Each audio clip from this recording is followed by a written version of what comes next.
Very good morning. কেমন আছো? দেখতেই পাচ্ছ প্লেটে কি সাজানো রয়েছে। তোমরা অনেকেই হয়তো চেনো, অনেকেই চেনো না। এটাকে বলে ঘ্যাটকোল পাতা, আমাদের আঞ্চলিক ভাষায় তো তাই বলে।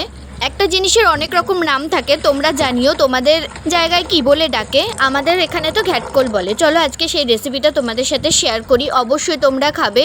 শরীর আর চুলের জন্য কিন্তু ভীষণ উপকারী। কেটে ভালো করে ধুয়ে নিয়েছি। তোমরা কিন্তু 2 থেকে 4 বার ধোবে, কারণ ওর ভেতর থেকে কিন্তু কষ বেরোয়।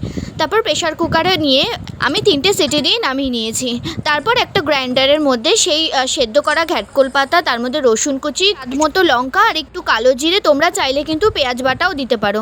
দেখো আমাদের গ্রাইন্ডারে হাফ রেসিপি কিন্তু একদম রেডি। কড়াইয়ে সর্ষের তেল গরম করে প্রথমেই ওপর থেকে কালো জিরে ফোড়ন দিয়েছি আর শুকনো লঙ্কা দিয়ে দিয়েছি। ভালো করে একটু পুড়ে আসলে ওপর থেকে সেই বাটাটা ছেড়ে দিচ্ছি। এবার তোমরা অনেকেই ভাবতে পারো এত তেল কেন। তারপর লাস্টে দেখবে তেল একদমই থাকে না, একদম শুকিয়ে যায়। তোমরাও কিন্তু বেশি করে তেল দেবে আর অবশ্যই কিন্তু সর্ষের তেল ব্যবহার করবে।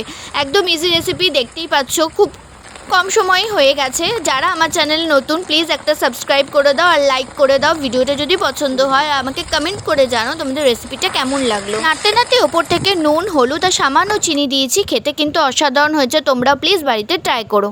চলো আজকের মতো টাটা। দেখা হচ্ছে নেক্সট ভিডিওতে, নেক্সট কোনো রেসিপিতে, নতুন কোনো স্বাদে।